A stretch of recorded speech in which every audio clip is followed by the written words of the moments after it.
ہو گئے اپنی امت کے لیے۔ اگر آپ کی زبان کا بول سخت ہوتا اور مزاج میں شدت ہوتی تو ان کے بارے میں اللہ کہہ رہا ہے یہ سارے بھاگ جاتے، آپ کو چھوڑ جاتے۔ میرے اللہ نے فرعون کے پاس موسیٰ علیہ السلام کو بھیجا۔ فرعون سے بڑا مجرم شاید ہی کوئی ہو جس نے کہا انا ربکم الاعلی۔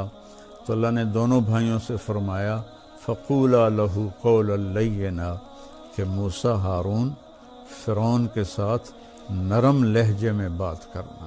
ہر سال کی طرح اس رمضان المبارک میں بھی جڑے ہمارے ساتھ اور سمجھیں قرآن کا پیغام مولانا طارق جمیل صاحب کے ساتھ رمضان المبارک کی ہر رات تراویح کے بعد یوٹیوب لائیو صرف طارق جمیل آفیشل پر۔ بسم اللہ الرحمن الرحیم، الصلاۃ والسلام علی رسولہ الکریم، اما بعد۔ میرے محترم بھائیوں بہنوں، عزیزوں، بچوں بچیوں، السلام علیکم ورحمۃ اللہ وبرکاتہ۔ رمضان المبارک کی آمد ہے، اس کے بارے میں چند گزارشات بہت عاجزی کے ساتھ پیش کرنی ہیں۔ رمضان روزہ بہت بڑا عمل ہے۔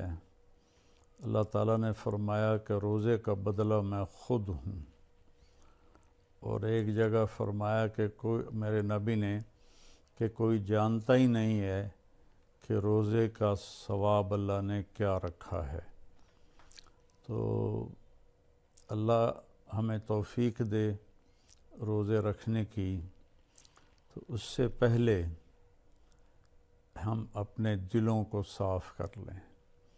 کسی کی نفرت ہے اس کو صاف کر دیں، بغض ہے، حسد ہے، کینہ ہے۔ کینہ ہوتا ہے کسی کو نقصان پہنچانے کی نیت، یہ بغض سے زیادہ بڑی چیز ہے۔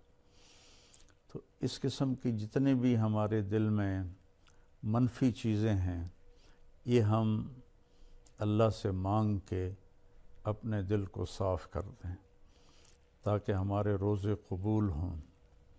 اور خاص طور پر اگر ماں باپ کی نافرمانی ہے تو رمضان میں اس کی بخشش نہیں ہوتی۔ ماں باپ کے پاؤں پکڑ کے معافی مانگ لیں۔ اگر شراب کی عادت ہے تو شرابی کی بھی بخشش نہیں ہوتی، توبہ کر لے تو سب معاف ہے، تو اس سے بھی ہم توبہ کریں۔ اور رشتہ داروں سے برا سلوک ہے تو اس سے بھی ہم توبہ کریں اور ان سے ملیں، جا کر جھک جائیں۔ اور جھک جانے میں اللہ نے عزت رکھی ہے۔ اور کسی کے بارے میں دل میں کینہ ہے، یعنی اس کو نقصان پہنچانے کی نیت اور ارادہ ہے، اس سے بھی توبہ کریں تو انشاءاللہ ہمارے روزے اللہ کی بارگاہ میں قبول ہوں گے۔ آخری رات اللہ فرماتے ہیں کہ دن کے روزے اور رات کے قیام کی وجہ سے میں نے ان کے سارے گناہ معاف کر دیے۔ اور اللہ تعالیٰ نے ہر امت پہ روزہ فرض کیا ہے۔ ہمارے لیے روزہ آسان کیا ہے کہ ہمارے لیے سحری بھی ہے اور ہمارے لیے افطاری بھی ہے۔ تو اہتمام سے ہم ان روزے رکھیں اور کوشش کریں کہ پیٹ بھر کے نہ کھائیں تاکہ جسمانی فائدہ بھی ہو، روحانی فائدہ بھی ہو۔ اگر ایک مہینہ پورا ہم اس طرح روزہ رکھیں کہ ہمیں ظہر سے بھوک لگنی شروع ہو جائے تو پورے مہینے میں ہمارے جسم کے اندر جتنی بھی کثافتیں اور غلط چیزیں جمع ہیں وہ ساری دھل جاتی ہیں اور صاف ہو جاتی ہیں۔ تو رمضان کا مطلب ہے جل جانا۔ تو رمضان اور جل جانا اور روزہ، اس میں مناسبت یہ ہے کہ جوں انسان روزے رکھتا چلا جاتا ہے اللہ اس کے گناہوں کو جلاتا جاتا ہے، یہاں تک کہ آخری رات اس کے سارے گناہ جلا کے اسے پاک اور صاف کر دیتا ہے۔ تو ہم اپنے دلوں کو صاف کر کے لڑے ہوئے اسے صلح کر لیں، معاف کر دیں۔ چند دن کی دنیا ہے، لڑائی جھگڑے کا موقع ہی کہاں ہے، چند صبحیں ہیں، چند شامیں ہیں، بہت سی بیت گئیں، تھوڑی باقی ہیں۔ بہادر شاہ ظفر رحمۃ اللہ علیہ کا شعر ہے، ان حسرتوں سے کہہ دو کہیں اور جا بسیں، اتنی جگہ کہاں ہے دل داغدار میں۔ تو دل داغدار میں اللہ کی محبت اور اللہ کے رسول کی محبت اور اللہ کے بندوں سے محبت اپنائیں تاکہ ہمارا ہر عمل قبول ہو اور اللہ تعالی ہم سے راضی ہو۔ اور دوسری بات یہ ہے مالدار حضرات کے لیے کہ زکوٰۃ کا تو ضرور اہتمام فرمائیں، بہت غربت ہے اور بہت مہنگائی ہے، ہمارے گناہوں کی سزا ہے کہ مہنگائی کا عذاب ہے ہمارے اوپر۔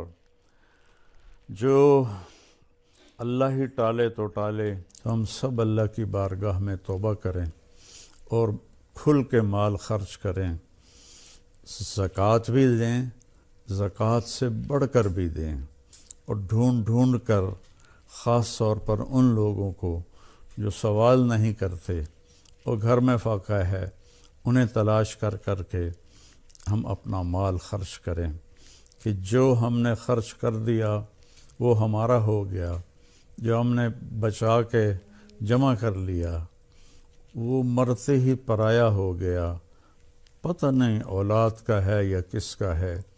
تو زیادہ سے زیادہ اللہ کے نام پر مال خرچ کریں، غریبوں کو ان کو ڈھونڈ کر، مریضوں کو، روزہ رکھنے والے روزہ رکھ نہیں سکتے ان کو ان کی امداد کریں۔ ہماری فاؤنڈیشن بھی اس میں بہت اللہ کے فضل سے کام کر رہی ہے، تو ہمارا بھی کچھ تعاون فرمائیں فاؤنڈیشن کا، تو اللہ تعالیٰ آپ کے اس مال کو جہنم سے بچاؤ کا ذریعہ بنائے گا۔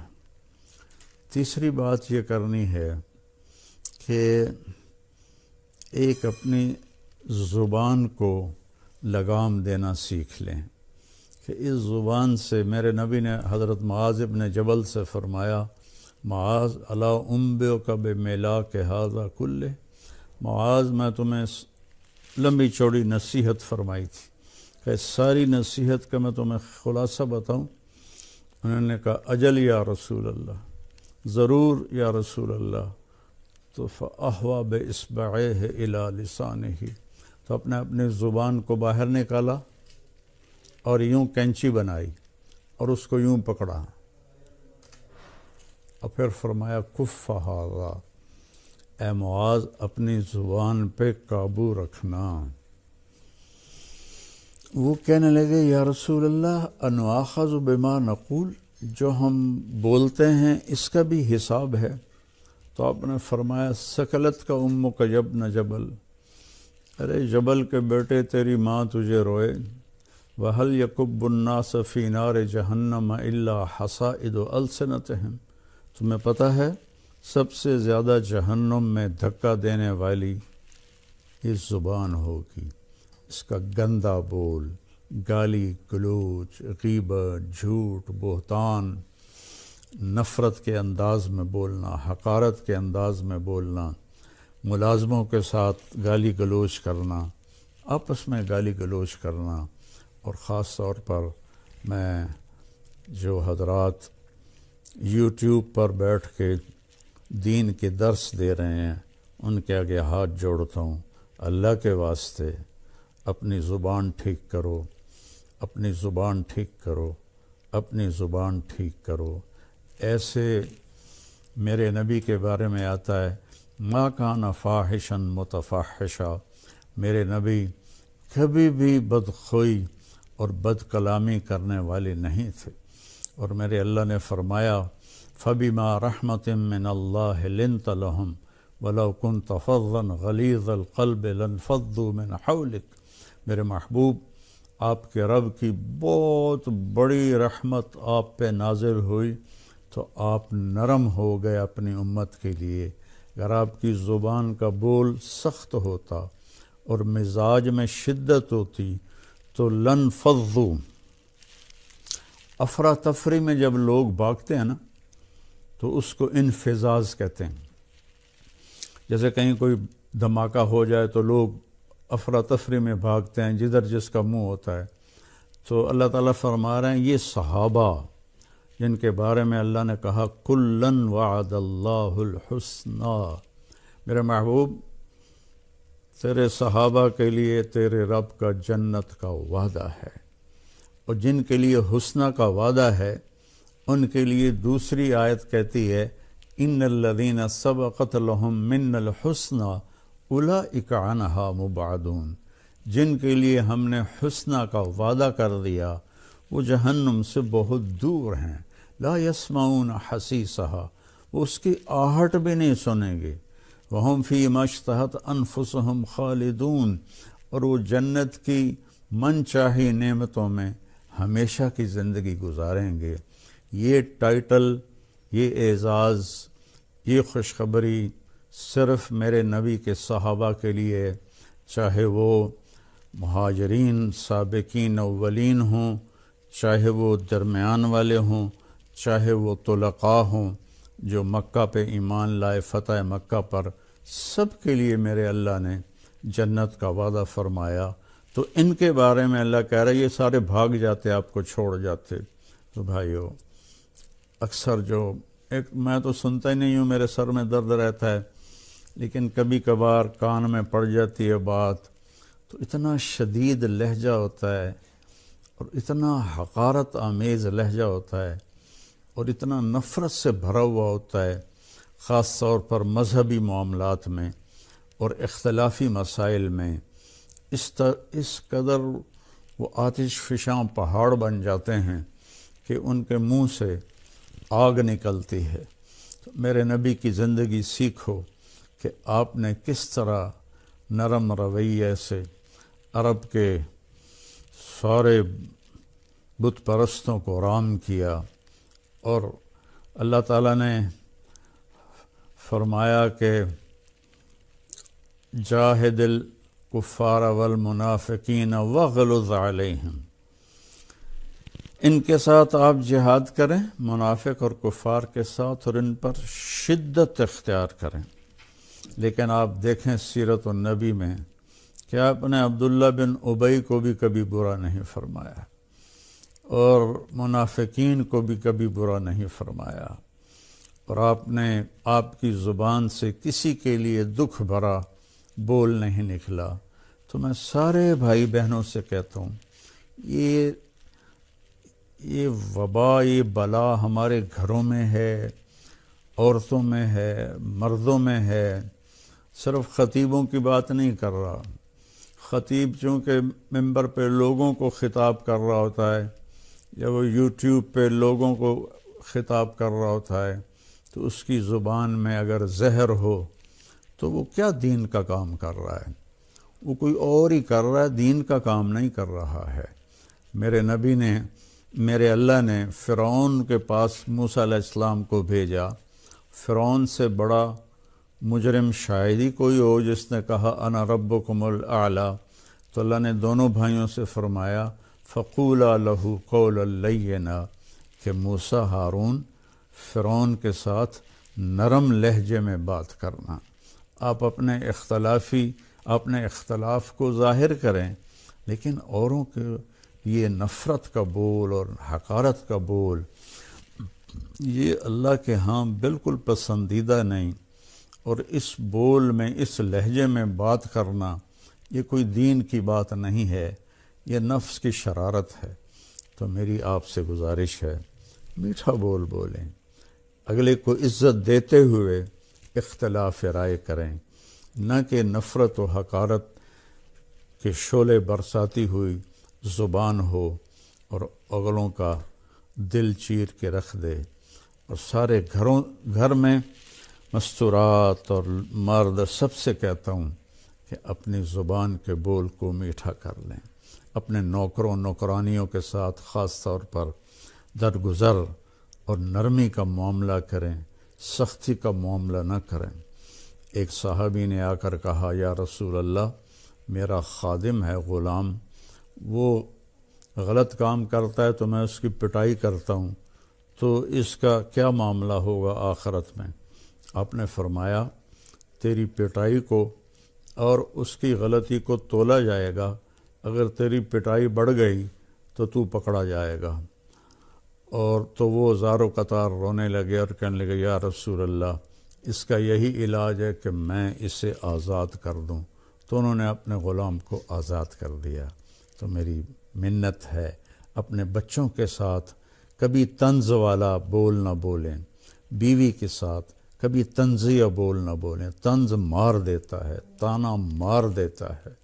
اپنے خاوند کے ساتھ کبھی طنزیہ بول نہ بولیں، ماں باپ کے ساتھ خاص طور پر کبھی ایسا بول نہ بولیں کہ ان کے آنسو نکل آئیں یا ان کا دل ٹوٹ جائے۔ ماں باپ کی فریاد سارا مقدر بگاڑ کے رکھ دیتی ہے، اور ماں باپ کی دعا بیڑے مقدر سنوار دیتی ہے، وہاں تک پہنچتی ہے جہاں کوئی شے بھی نہیں پہنچتی۔ اپنے بہن بھائی، اپنے دوست احباب سب کے ساتھ محبت بھری بات کریں۔ کبھی کوئی ہو جائے بول ایسا انسان ہے تو پھر فوراً معافی مانگ لیں، اس سے معافی مانگ لیں۔ میں قربان جاؤں، جنگ خندق میں جب شکست ہوئی پہلے تو صحابہ بھاگے، تو ایک صحابی کا پاؤں میرے نبی کے پاؤں پر آ گیا، تو وہ جوتا جنگ والا تھا، سخت، تاکہ تلوار اثر نہ کرے، تو آپ کے پاؤں پہ وہ اس کا پاؤں آیا تو آپ کو درد ہوا، تو آپ کے ہاتھ میں چھوٹی سی چھڑی تھی، آپ نے اس کو ایسے ماری اور کہا اوجعتنی، تو انہیں مجھے تکلیف پہنچائی۔ چھوٹی سی چھڑی، انہوں نے زرہ پہنی ہوئی ہے، زرہ پر تو تلوار اثر نہیں کرتی، اس چھڑی نے کیا اثر کرنا تھا؟ تو اس صحابی نے وہ سن لیا کہ میرے نبی فرما رہے ہیں اوجعتنی، تو کہنے لگے سارا دن ساری رات میں ڈرتا رہا کہ اب جبریل آئیں گے میری ہلاکت کا پیغام لے کر، اب جبریل آئیں گے میری سزا کا پیغام لے کر، تو ساری رات سوئے نہیں۔ فجر کے بعد اعلان ہوا، جس شخص کا پاؤں میرے نبی کے اس شخص کا پاؤں نبی کے پاؤں پر آیا تھا، وہ آ کے اللہ کے نبی سے ملاقات کر لے۔ تو وہ کہنے لگے بس ہو گئی نا وہی بات جس کا مجھے ڈر تھا، اب دیکھو پتہ نہیں کیا عذاب کا فیصلہ ہوتا ہے۔ وہ کانپتے ہوئے ڈرتے ہوئے تشریف لائے، تو آپ اسے دیکھ کر مسکرائے اور فرمایا، میرے پیارے، کل میں نے تمہیں چھڑی مار دی تھی، میں اس کی آپ سے معافی مانگتا ہوں، اور یہ 100 اونٹ آپ کو اس کے بدلے میں ہدیہ کرتا ہوں۔ یہ میرے نبی کا معاملہ تھا۔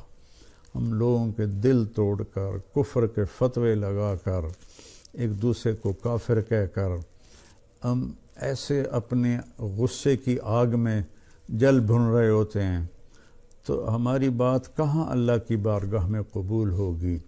تو بھائیو، اختلاف کے بھی آداب سیکھو، اختلاف رائے کے بھی آداب سیکھو، اور بولنے کے بھی آداب سیکھو کہ ماں باپ سے کیسے بولنا ہے، بیوی سے، بچوں سے، خامن سے، بہن بھائیوں سے، اپنوں سے، غیروں سے، کوئی ایسا بول نہ نکلے۔ ابو دجانہ رضی اللہ تعالیٰ عنہ بہت بڑے صحابی ہیں، تو وہ فرمانے لگے ایک دن کہ میں تمہیں بتاؤں، میری بخشش کا سب سے بڑا عمل یہ ہے کہ میری زبان سے کسی کو دکھ نہیں پہنچا اور میرے دل میں کسی کے لیے نفرت نہیں ہے۔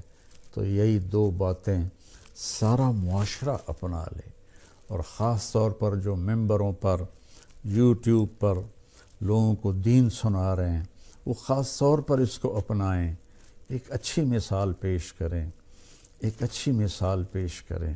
گالم گلوچ اور بد زبانی میرے اللہ کی بارگاہ میں ہرگز قبول نہیں ہے، اور کسی سے ناراض ہیں تو اس کو معاف کر دیں۔ کوئی آپ سے ناراض ہے تو اس سے جا کے معافی مانگ لیں، تو ہمارے روزے انشاءاللہ قبول ہو جائیں گے۔ جو ہی رمضان آتا ہے تو تراویح پہ مناظرے شروع ہو جاتے ہیں۔ میں ایسے ہی یوٹیوب دیکھ رہا تھا تو وہ ایک سامنے آیا، 20 تراویح پڑھنے والوں کو چیلنج۔ او بھائی اللہ کے واسطے یہ چیلنج اپنے پاس رکھو۔ حضرت عمر رضی اللہ تعالیٰ عنہ نے 8 تراویح کا بھی حکم دیا ہے، صحیح حدیث ہے، اور آپ نے 20 تراویح کا 3 وتر کے ساتھ حکم دیا ہے، صحیح حدیث ہے۔ کوئی اس پہ عمل کر لیتا ہے، کوئی اس پہ عمل کر لیتا ہے، دونوں ٹھیک ہیں۔ باقی یہ نوافل ہیں، کوئی 20 پڑھو، 40 پڑھو۔ اہل مدینہ 40 پڑھتے تھے۔ یہ تراویح کا لفظ کہاں سے آیا کہ اہل مکہ 4 رکعت پڑھتے تھے پھر ایک طواف کرتے تھے۔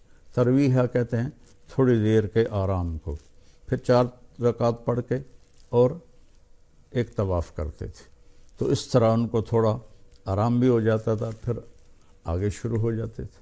مدینے والوں کو پتہ چلا کہ مکے والے تو ہر 4 تراویح کے بعد طواف کرتے ہیں، تو ہم کیا کریں؟ انہوں نے 40 رکعت پڑھنی شروع کر دی۔ تو اس پہ لوگوں کو تشویش میں نہ ڈالیں۔ جو 20 پڑھ رہا ہے وہ بھی ٹھیک کر رہا ہے، جو 8 پڑھ رہا ہے وہ بھی ٹھیک کر رہا ہے، کوئی 40 پڑھ رہا ہے وہ بھی ٹھیک کر رہا ہے۔ یہ قیام اللیل ہے۔ اللہ تعالیٰ کے نبی نے 3 دن صرف کیا، اس کے بعد نہیں کیا، اور ہم تو سب پورا مہینہ کرتے ہیں۔ اس کو حضرت عمر رضی اللہ تعالیٰ عنہ نے جاری فرمایا، اور دونوں صحیح روایات ہیں، 8 کی بھی 3 رکعت 11، اور 20 کی بھی اور 3 رکعت وتر۔ تو کثرت سے تلاوت کریں قرآن کی۔ بخاری شریف کی روایت ہے، کانا رسول اللہ صلی اللہ علیہ وسلم اجود الناس، اللہ کے نبی سب سے زیادہ سخی تھے۔ وَأَجْوَدُ مَا يَكُونُ فِي رَمَضَانَ حِينَ يَلْقَاهُ جِبْرِيلُ يَأْتِيهِ كُلَّ لَيْلَةٍ فَيُدَارِسُهُ الْقُرْآنَ، اور رمضان میں آپ بہت زیادہ سخی ہو جاتے تھے جب جبریل آتے تھے۔ روزانہ رات کو آپ جبریل کے ساتھ قرآن کا دور فرماتے تھے۔ تو یہ واحد نبی ہیں جن کے پاس اتنی کثرت سے جبریل تشریف لائے، ہر رات تشریف لاتے تھے۔ میرے نبی کو 9 رمضان ملے، تو ہر رات کو، اور آخری رمضان میں 2 دفعہ آتے تھے۔ 2 دفعہ قرآن کا دور ہوا آپ کا جبریل کے ساتھ، اور فرمایا ولا رسول اللہ صلی اللہ علیہ وسلم اجود بالخیر من رمضان من الریح المرسلہ، کہ اللہ کے نبی رمضان میں جبریل کے ملنے پر تیز ہوا سے بھی زیادہ آپ کی سخاوت ہوتی تھی۔ تو میں مالداروں سے کہتا ہوں سخی بنیں، صرف زکوٰۃ دے کے مطمئن نہ ہوں، زکوٰۃ سے اوپر بھی خرچ کریں، اللہ آپ کا رزق بڑھائے گا۔ اللہ مجھے آپ کو توفیق نصیب فرمائے۔ السلام علیکم ورحمۃ اللہ وبرکاتہ۔ چند دن کی دنیا ہے، لڑائی جھگڑے کا موقع ہی کہاں ہے۔ ہم اپنے دلوں کو صاف کر کے لڑے ہوئوں سے صلح کر لیں، معاف کر دیں۔ آپ کے رب کی بہت بڑی رحمت آپ پہ نازل ہوئی تو آپ نرم ہو گئے اپنی امت کے لیے۔ اگر آپ کی زبان